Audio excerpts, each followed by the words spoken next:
Hello, I'm Shreya Inuzuka, and I'm the author of original fantasy short stories. If you enjoy this video, please support the channel by liking, commenting, and subscribing.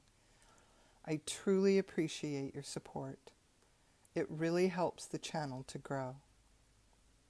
And now, let me take you away into the enchanted, magical realm of fairy. Adania by Shreya Inuzuka. How does one enter fairyland? Why, through a door, of course. This is called a thin place, where two worlds merge and become one. This is a threshold where one has access to an alternate and sometimes nonsensical dimension. Fairyland has many names, some of which are Neverland, Wonderland, Land of the Fae, Land of Forever Summer, and even as simple as the Other World. It is an immense realm of enchantment and magic. There are 4 directional realms within Fairyland, each being ruled by a king and or a queen. Adania is in the northern realm. There are 2 main courts in Fairyland, the Seelie and the Unseelie. These 2 courts are historically at odds with one another, the Seelie being of the light, and the Unseelie is aligned with the dark. Tatiana is the Seelie queen of Adania. She is one of the shining ones, a Tuatha De Danann. The light she holds within illuminates her entire being.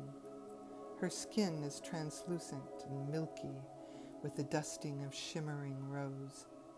Her features are stunningly beautiful, and her eyes are mint green gold. Peeking through her long silvery white hair are the points of her delicate ears. And when she looks upon you, her gaze is clear and direct, as befitting her station as a queen. She looks fragile and delicate, but do not let that fool you, for she is a strategist and a warrior at heart. Unfortunately, her sister Majestic has gone down the crooked path to the Unseelie side of the gate. She was no longer called Princess Majestic.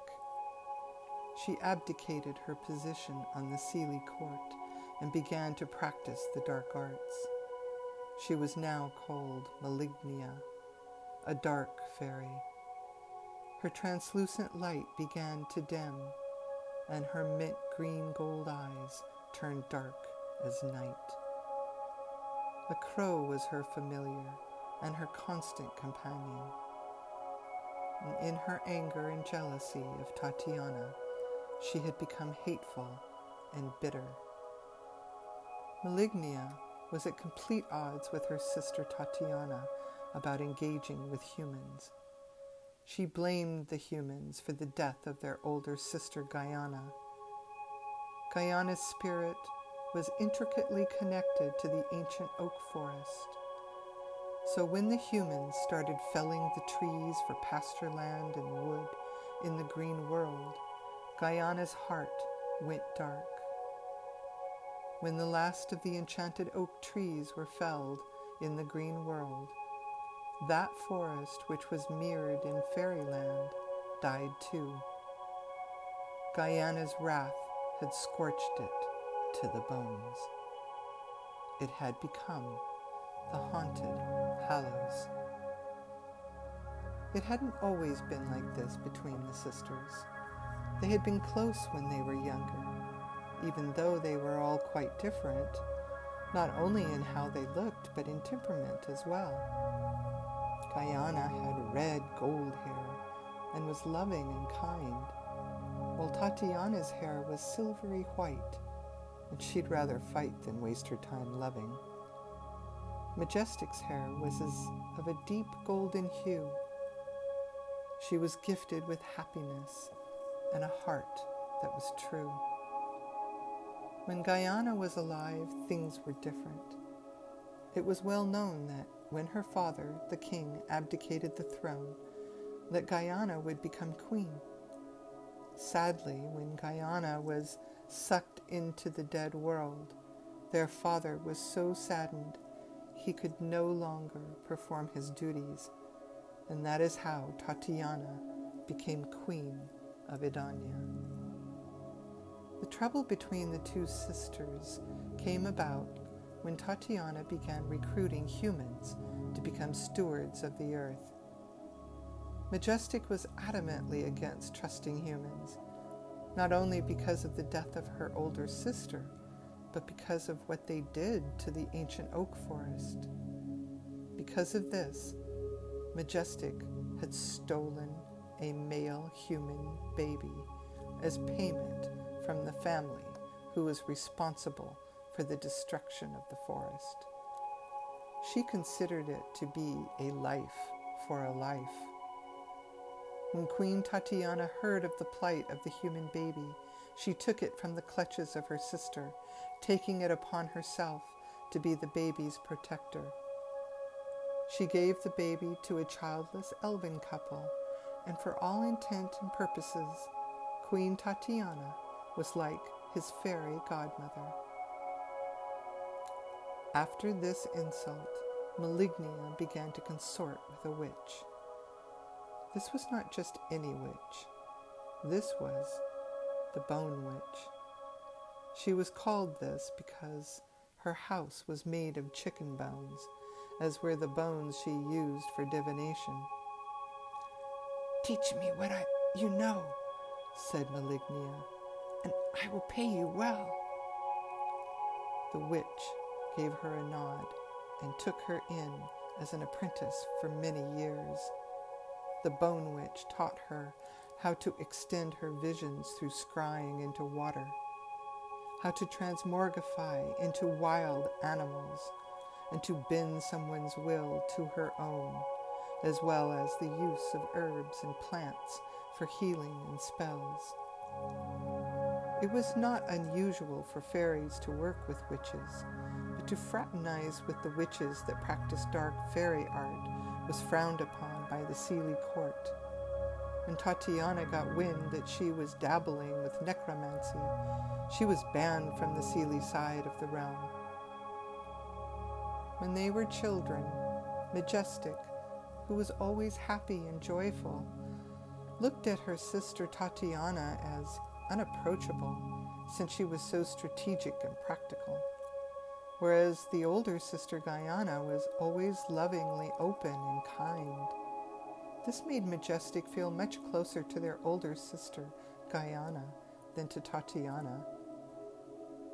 One day, Tatiana walked in on Majestic as she was attempting to do spell work. Tatiana scolded her. "You should be learning how to protect the realm, not playing around with childish spells," admonished Tatiana. "It's not spells that win the war. It's expertise and cool thinking that will leave you the winner." Tatiana looked at her sister with a cool eye of judgment. "But I think I have a knack for spells," argued Majestic. She turned from the mirror that she had been using as a doorway and looked back towards Tatiana. When she did this, her reflection did not turn in unison, but kept staring forwards with a slightly evil smile. Tatiana could see the strange reflection, but Majestic had no idea what her sister was observing. Majestic's unmoving reflection let Tatiana know that there were two sides to her little sister. Majestic was completely oblivious to this, and it would not be for many years until the death of their sister Guyana when that side of her started to make its presence known.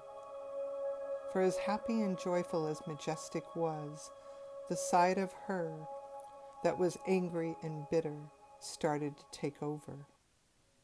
By the time she went to the Bone Witch to ask for apprenticeship, she was no longer majestic, but now Malignia was in complete control. When she left the Bone Witch, she conjured her own stronghold high up in the mountains of Adania, where she could practice the dark fairy arts in order to push forward her own agenda. She took full advantage of the dark highland sprites to act as her eyes and ears, a service she paid for handsomely. She needed time to make her plans on how she was going to execute this bold move. Tatiana was not only a strong queen, but was also a seasoned warrior, with the entire Seelie court at her beck and call, not to mention the loyalty of most of the northern realm. Malignia was now an outcast, no longer the fairy princess, but now a sorceress of dark magic. Happiness was no longer an emotion that Malignia felt. She had gone cold to her very bone. Her only companion was her familiar, a huge black crow that sat upon her shoulder. Malignia would never forgive Tatiana for dishonoring their older sister Guyana by fraternizing and protecting humans. It was clear that Tatiana was not fit to rule. Thus began her plot to seize the crown.